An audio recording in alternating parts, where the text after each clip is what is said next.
Suspenden pagos de la deuda. Después de la independencia nos cobraban 20 millones de la deuda de los españoles. Y pues ¿qué dijeron? Pues no, suspendemos el pago, esa es deuda de los españoles. Guadalupe Victoria, el primer presidente patriota, suspendió pagos de la deuda, y también Vicente Guerrero. Benito Juárez, también a Benito Juárez le querían cobrar una deuda enorme.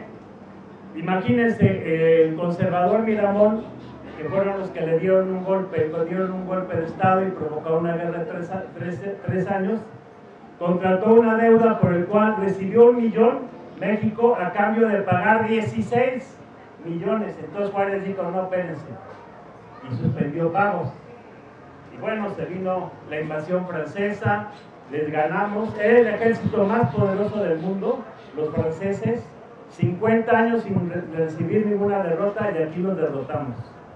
Y le llegaron a Juárez, no, ¿sabes qué? Pues ahora nos debes 450 millones.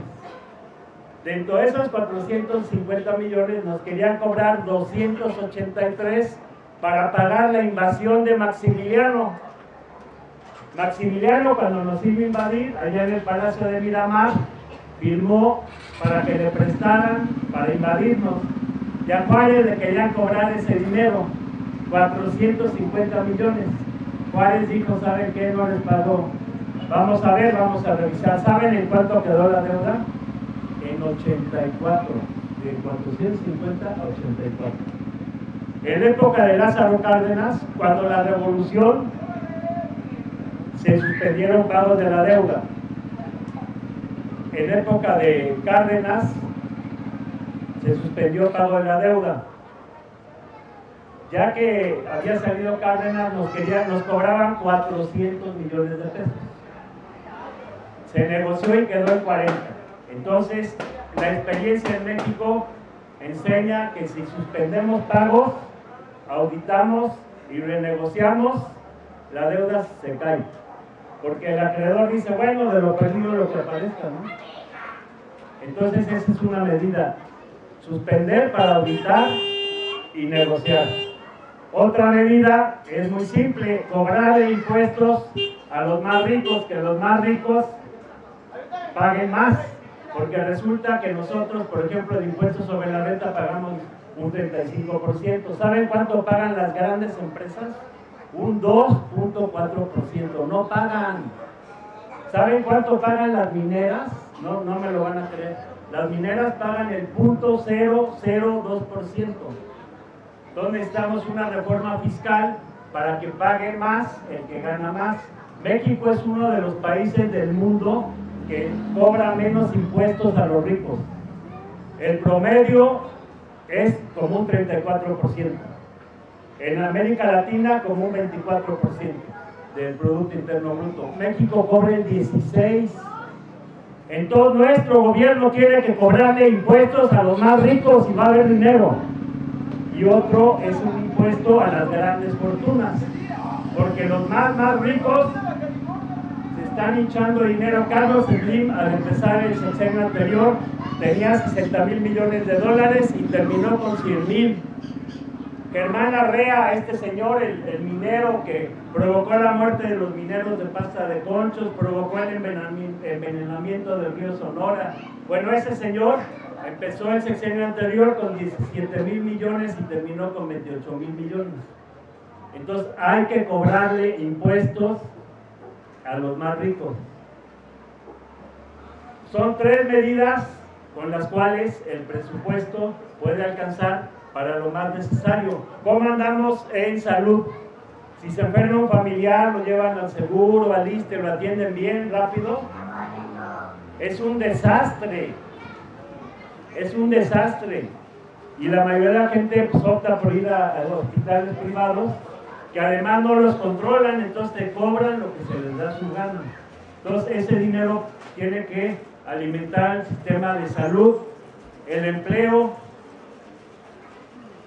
Ahorita es fácil conseguir empleo. Los empleos que se consiguen son sin prestaciones, y te pagan 10,000 pesos, pero por trabajar 7 días a la semana, 14 horas, o sea, hace falta empleos en los cuales se respeten los derechos de los trabajadores, un salario que alcance y una jornada por lo menos de 48 horas, aunque estamos luchando porque sea de 40. Ahorita nos está amenazando Trump y nosotros tenemos que defendernos. ¿Sabían que la mitad de los alimentos los importamos de Estados Unidos? La mitad de los alimentos. Somos el primer importador de maíz del mundo. Antes era China, ya le ganamos a China, y eso que China tiene 1.400 millones de habitantes.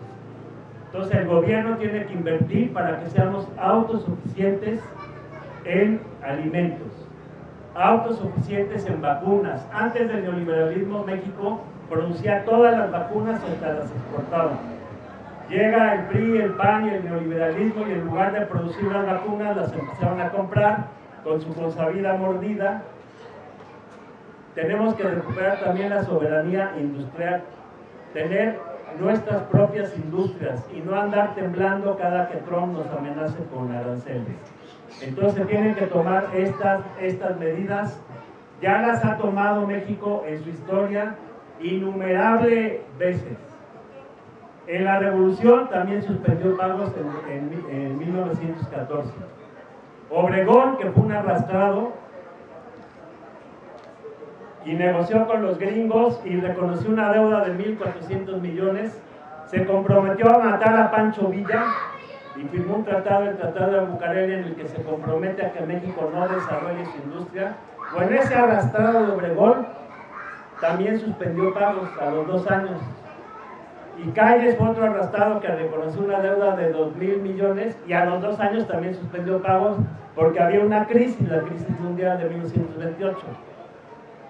Y luego desde Abelardo Rodríguez hasta Lázaro Cárdenas se mantuvo la suspensión de pagos. México no recibió créditos del exterior durante 28 años. ¿Y qué pasó? Nada. México siguió creciendo. Entonces tenemos ya que cambiar estas políticas que solo favorecen a los más ricos, a los bancos, y exigirle al gobierno que sea congruente con nuestra historia. Primero están las necesidades internas. Si tú tienes a tu abuelita enferma y tienes que comprar medicina y tienes que hacer el mandado de la semana y ya se le rompieron los zapatos a tu hija y tienes que comprar los uniformes y llegan a cobrarte, oye maestro, me debes 5,000 pesos y ¿sabes qué? Espérate, debo, no niego, pago, no tengo. Primero están las necesidades internas, las de la familia y para un gobierno las del país. Y ya después andar quedando bien con los acreedores. Por eso se necesita un cambio de modelo y la buena noticia es que dinero sí hay. Se lo llevan los ricos, pero hay que hacer. Si este gobierno habla de la transformación, bueno, hay que... Y si hablaba de que primero los pobres, bueno, vamos a hacerlo efectivo con 3 medidas. Suspensión de la deuda para auditar y negociar a la baja. Impuesto, una reforma fiscal para que las más grandes empresas paguen más y un impuesto a las grandes fortunas para que, pues ya que se están hinchando dinero, pues que paguen impuestos.